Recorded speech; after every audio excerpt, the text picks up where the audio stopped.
There's a big heavyweight fight on main event television on June the 16th between the current Australian heavyweight champion and Justis Huni and this man, Paul Gallen, who of course has come across from Rugby League and has made such a go of it in boxing so far. Paul, thanks so much for joining me.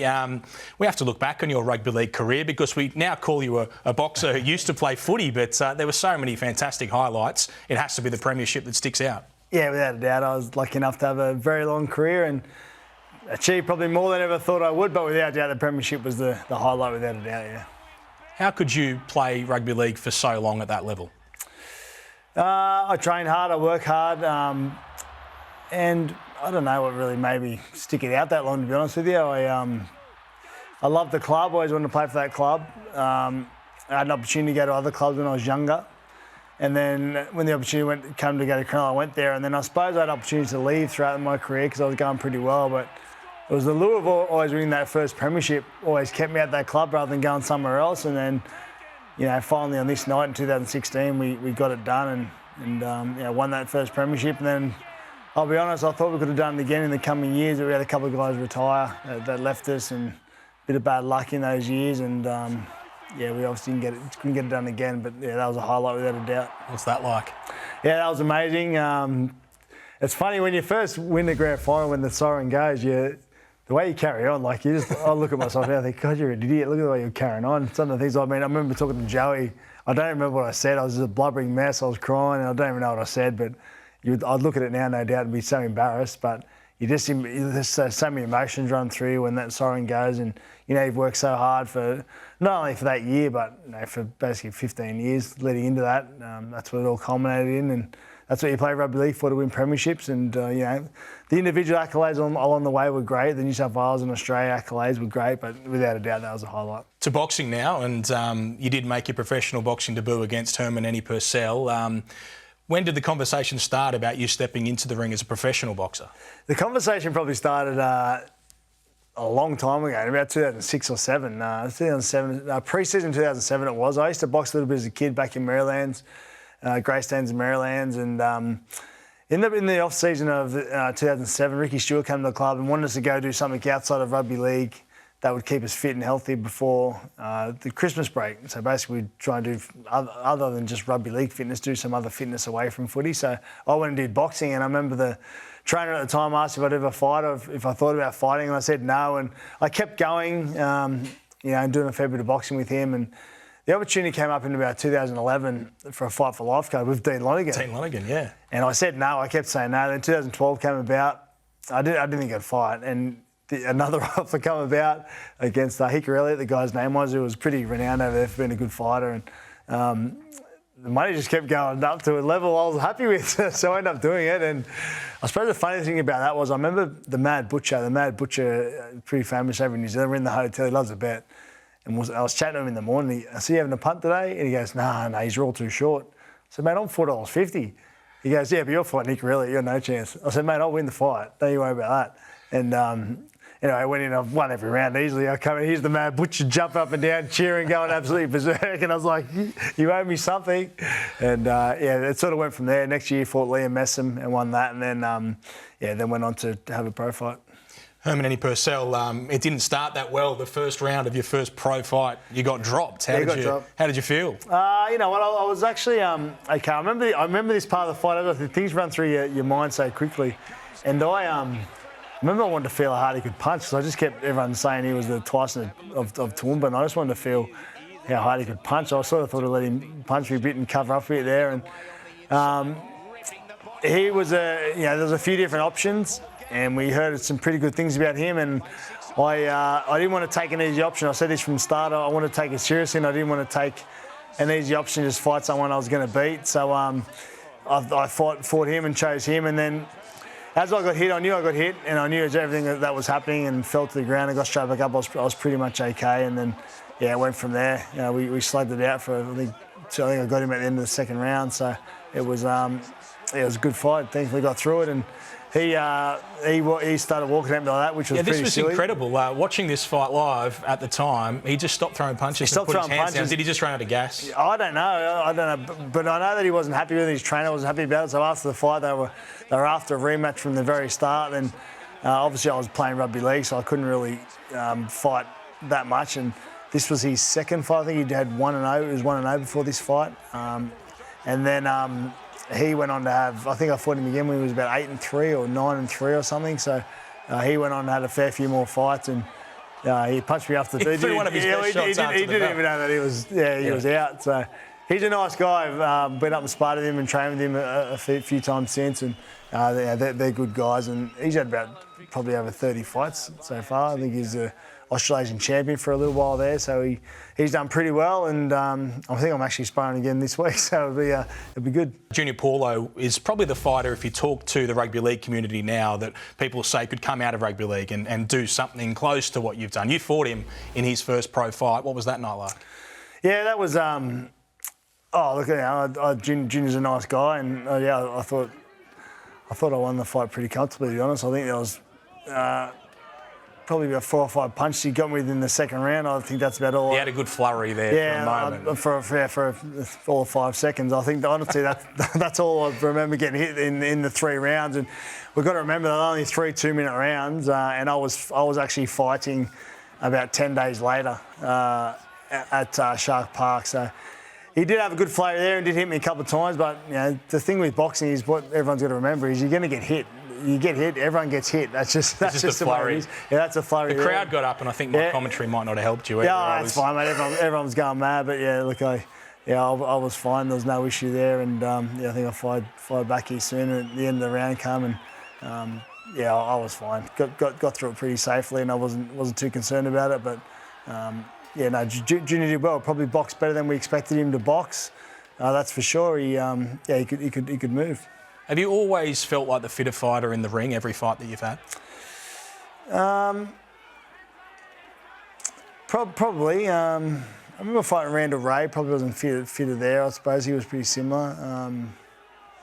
I suppose I probably have. I know I definitely work harder. There's no doubt about that. No, and I've said from the start, if I get beat, it's going to be beaten on talent. I won't be beaten on effort or how hard I work preparing for the fight. So there's no doubt I work really, really hard and prepare really well for all fights. So every fight I go into, I'm pretty confident. Is that just something you've always had, where you're going to train harder than everyone else? Yeah, it's just about, I think, being a professional athlete for so long, and that's what I had to do to be at the level I was at for 19 years. I played first grade for, at the end of the day. That's a long time, and you can't be at that level unless you reach a certain fitness, and whether you're devoted to what you do, and that's what I do. I devote myself to whatever I'm going to do, and I put 100% into it, and prepare myself as best I can to go out there and give the best performance of myself on the night.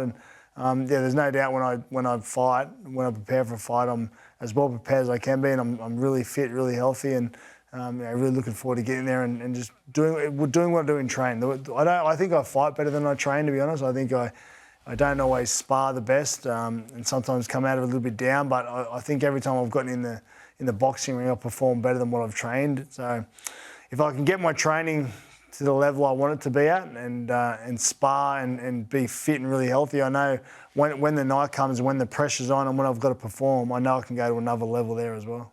One thing that's been incredibly impressive in your boxing career is the way that you've embraced the pageantry around fights, the build-ups, selling fights, and probably it was the John Hopoate build-up which really showed that you were going to be okay with that side of things. How did you find that build-up with everything he was saying to you and about you ahead of that big fight? Look, mate, I don't enjoy the trash talking. Sometimes. No, I don't enjoy it. Like I know you have to do it.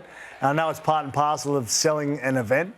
And people want hype, and they want attention on things, which is understandable. So, I know it has to be done, but I don't really like talking or saying bad things about people. I try to do my talking and try to just make it as honest as I can about the person I'm talking about. That's what I try to do. If I can keep it as factual as I can, then I find it's not trash talking, and I find that's what happened with me and Mark Hunt. Me and Lucas Browne probably went to another level, but I think he was a fair bit to do that as well.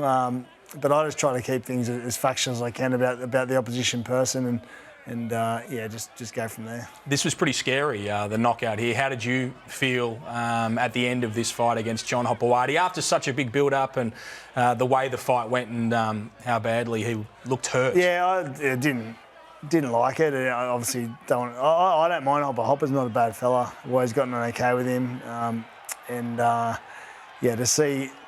To see what he was like at the end of it, it wasn't nice to see a guy down like that. And anyway, it's boxing, and I had to do what I had to do. And thankfully he's okay now, and he's all right. But you're okay with that side of the sport? Like, it is what you're trying to do is to render opponents unconscious at times. Yeah, man, I'm two different people. I always have been whenever I played rugby league or now. At the end of the day, it's my livelihood. They're trying to take something off me. That's the way I look at it. They're trying to take something away from me, and I'm not going to allow that to happen. And if it does happen, well, they're better than me, and I can't change that. But I'm not going to let anyone take something off me. Just giving it to them. They're going to have to work harder than me. They're going to have to be more talented than me, and they're going to have to be better than me to get it. And that's always been my attitude. And I don't know where that comes from. My family and my mum and dad aren't that driven. They're not that competitive. I don't know where it comes from, but that's just always been my attitude. And in the boxing ring especially, I'll do whatever I have to do to get the win. Once that moment's finished, I'm not going to say I'm not proud of it, but I want the person to be okay. I don't want them to die. I don't want them to be sick or hurt. But at the time it's happening, I've got to do what I've got to do, and nothing will stop me from doing that.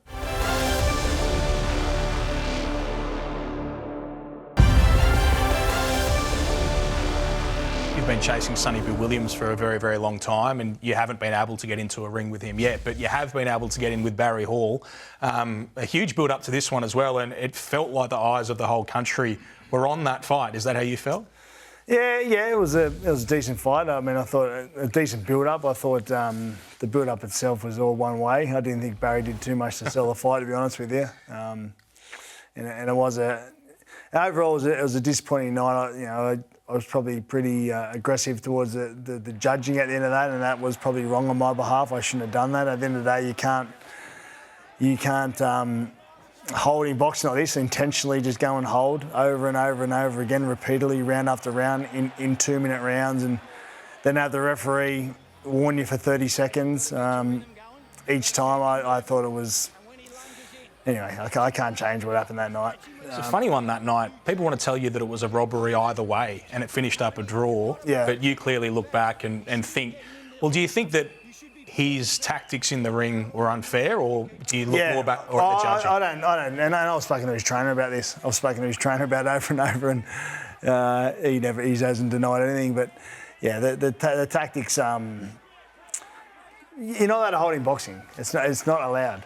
And that was his tactic, and that's what they did, and they got away with it in 2-minute rounds. And whenever something went wrong, they were warned for 30 seconds. At the end of the day, those 2-minute rounds were probably a minute worth of action. So, yeah, that's and my forte is my fitness and going forward on someone and constantly making them work and constantly giving them pressure. And in saying all that, he could fight. He was a good fighter. He was a good boxer, and he was tough. And it would have been nice to do it again at some stage, but... Will you do it again? I don't know. We're both getting on a fair bit. I got no idea. At the end of the day, it's a professional sport. Before I fought Lucas Browne, it was spoken about. Matt Rose asked him if he'd fight me again, but the figure of the fee they asked for was astronomical, and just not... If what they told me, the figure he asked for is just not possible for someone like that who doesn't sell. So... I'm very, very doubtful whether that fight will happen, as I'm very doubtful whether the Sonny Bill fight will ever happen. Then you fought Mark Hunt, a combat sports legend. What were people saying to you that was going to happen to you in that fight? Yeah, people were telling me I was going to die. They were saying he's going to kill you. That was pretty much 99% of people were telling me he was going to kill me. And is there any part of you that starts to think, maybe I have made a mistake here, when so many people are telling you that? Yeah. I always have fears, man. I'm not one of these guys I'm not scared of anyone. I'm not one of them, and anyone who says they are is a liar. So, yeah, there's no doubt I had fears. And I was a massive Mark Hunt fan. I mean, Mark Hunt got me tickets to a lot of his fights, particularly the ones in Australia. So I was going down and watching him and a huge fan. So for me to think this fight was ever going to happen, not a chance in the world.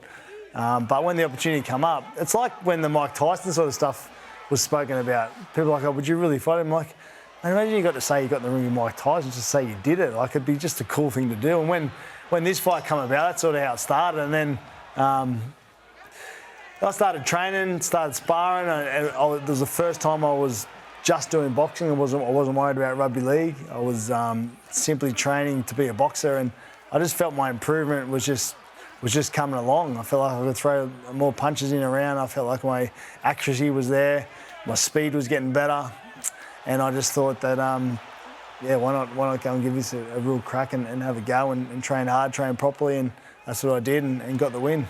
I know you feel maybe you haven't got the credit you deserve out of this victory because you worked so hard and you threw so many more punches, and people still want to talk about the big shots that you got hit with. Yeah. But you must look back on wearing those shots and think, how did I stay up with just a few moments there that Mark Hunt had? Yeah, there was only really that round 2 one that really shook me up.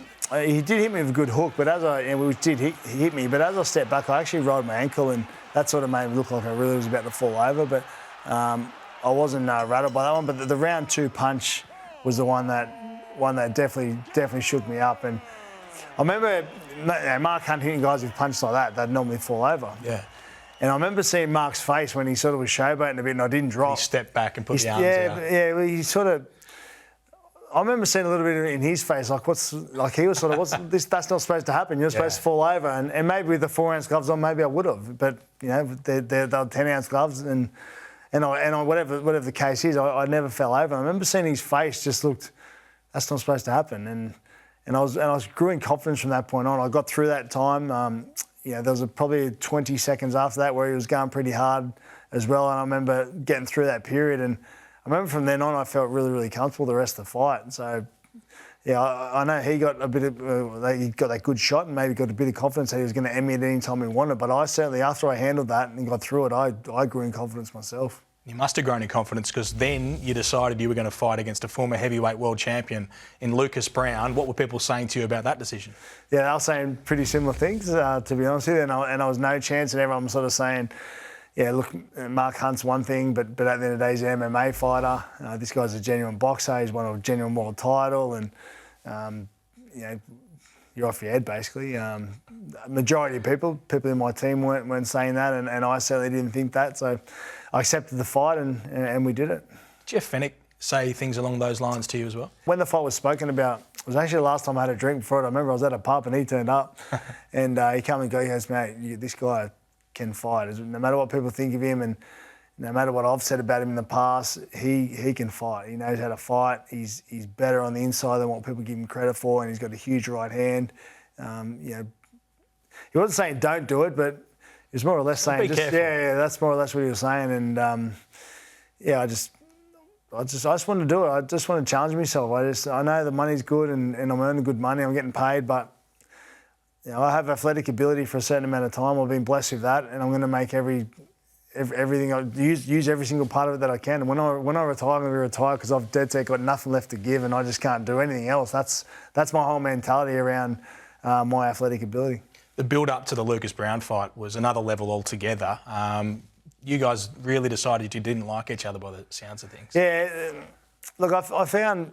I was a Lucas Browne fan, to be honest with you, growing up, and I used to go and watch a fair few of his fights, but then I followed him on social media, and he just carries on social media so much, and anyway, then he said things and I said things, and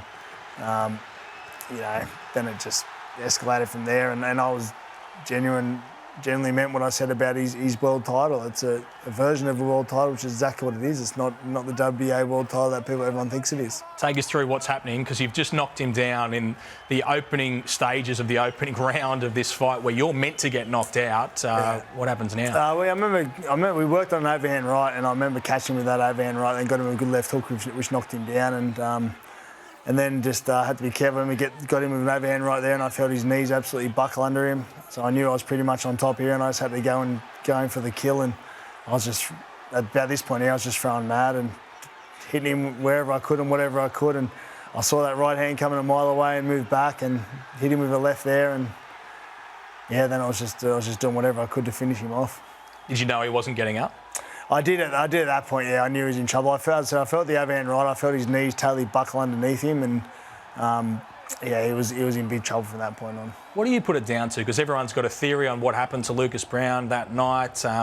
If he just was gone, or if you were much better than what people thought. What do you think happened? I just won. I did what I trained to do, Yeah. and that's what I do.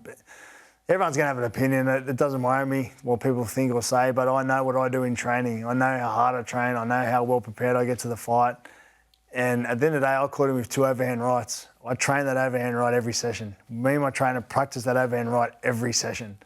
So when you practice something and you execute it out there in the field or in the boxing ring, whatever it might be, you can be happy and you can be proud of that. And no matter how good the opponent is, when you execute what you train to do, you can be happy with that. And that's it. I executed what I trained to do and knocked out a former world champion. You told me in the ring after that fight that you knew you were going to knock him out in the opening round. Is that true? It's true. And I don't know why I thought that, but I had this feeling all day. My trainers and Pete Matrescu helped me out a fair bit. They just kept talking about winning the first round or you've got to win the first round no matter what. And I just woke up that morning and just had that in my hand. I thought, nah, stuff that. I'm going to knock him out in the first round. And I hardly knock anyone out. Like, I win on accumulation of punches. I'm not too proud to admit I don't have that one punch knockout power like a Mark Hunt does. So I thought it was going to have to be an accumulation of punches, and to knock him out in the first round was a bit far-fetched. But I just kept telling myself all day, nah, you're going to do it. You're going to knock him out in the first round. Just do it. Just rip in. And I did it. So, again, for that to happen, for me to think that, for me to execute that and for that to happen, yeah, I'm happy with that. The other thing you said in the interview in the ring is to Dean Lonergan, let's have a talk about me fighting against Justis Huni. Did you think at that point that it was realistic that fight may happen, or were you just trying to get some options? No, I wasn't trying to get any option. What annoyed me was the question that was put to me. I've never called anyone out. The only boxer I've ever said I want to fight is Sonny Bill Williams. That's it. I've never called any other one out. I've never said I want to fight this guy, that guy's no good. I've never done that ever. I've had things put to me and then they've come about. The question that was put to me that night was that I could spar or fight Justis Huni over thousands of rounds and I would never win one round ever because I'm no good. I'm nowhere on his level. That's what was put to me. That was what Dean Lonergan said. And I said that night, I said, no, I'm not here to get involved in a war of words with Justis Huni. That's not what I'm about. You know, Justis Huni's a great young fighter, the most talented guy in Australia at the moment. Dean, if you want to talk about this and you want to see if that's going to happen, come and talk to me and bring your cash book. And that's exactly what he did. So here we are. So as I said, you know, I'm not about trying to trash talk or bring down Justis out of the ring. I think what he's done, the most impressive thing I've heard from Justin and his dad is that since he was 7 years old, all he wanted to do was go to the Olympic Games and represent Australia and fight for a gold medal. And now he's 22 and he's doing that. And I just applaud that. I think it's unreal. So I got no beef with Justis at all. Except I'm here to win that fight. You know, Dean bought the checkbook and I'm going to earn good money, but Dean thinks I'm just going there to earn money. Like Dean. Money's great, man. And like you're getting paid, we're all getting paid here. Everyone wants to talk about money like it's nothing. It's just they're stupid because they're all just pretenders. Everyone, when you work, you get paid. That's how it works in Australia. That's what happens. Now, for Dean to think I'm turn up for a payday, he's so wrong already. And if Justis even has that mentality at all, I'm just here for a payday. I've got him already. What are other people saying? Because we spoke about what they said to you about Mark Hunt and Lucas Browne. What are people telling you about stepping up to fight against Justis Huni? Yeah, pretty similar. Pretty similar that I'm basically no chance of winning. There's probably a few more people saying, oh, maybe it's not going to be as clear-cut as people think because of the last two. Yeah, maybe a couple. But he's a different kettle of fish altogether. And this is what's so hard, and I suppose what has annoyed me a little bit about the preparation for this fight. We only did the deal, a week or so ago.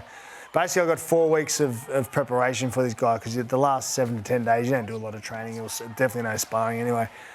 So I prepared for Lucas Browne for 10 weeks. Mark Hunt, a similar time. And yeah, to prepare for guys like that, you can go to sort of most gyms and get 4 or 5 boxers, fighters, big boys who are happy to sit in the ring and try and knock you out for 1 round at a time, and you just rotate through them guys. But this guy is different. He's a boxer. He's very, very fast.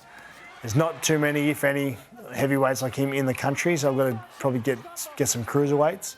So to prepare for him is going to be a fair bit different. And as I said, to only have 4 weeks preparation for a guy like that's not ideal, but I accepted the fight and I'm looking forward to the challenge of it. What is it about you or about him that makes you believe you can win this fight? I just think the pressure I'm going to apply to him and the constant pressure I'm going to apply to him. I saw Django do that to him, and look, I sparred Django a couple of times, and he spars me a whole lot different than the way he fought Justis. And I saw some moments in that fight, and I've watched it back where I thought he could have gone at Justis a bit more, especially with his jab and set things up. So Justis has breaks in rounds where he moves and he's so flashy and got such good footwork that everyone sort of thinks that I think everyone thinks that he's trying to set something up, but I think he's resting. And at those moments, I'm not going to let him rest. I'm going to constantly be on him and constantly put that pressure on him. So he's constantly thinking and constantly got to be working. And hopefully I can catch him with something in the meantime. The crystal ball was pretty good against Lucas Browne. What do you see when you look ahead to June 16? I don't know yet. I haven't decided. Maybe I'll decide on the day and try to think of something that day. And hopefully if it's a round 1 knockout, it'll come true again. That'd be nice. But as I said, this is a different fight altogether. This guy is elite. He's fast. He's a boxer. He's different to what I've faced before. But in saying all that, I'm different to what he's ever faced before. Thanks for taking us through your career so far, and good luck against Justis Huni. Thanks, Ben. Cheers. That is Paul Gallen. You'll see him in action against Justis Huni, the Australian heavyweight champion, on June 16 on Main Events.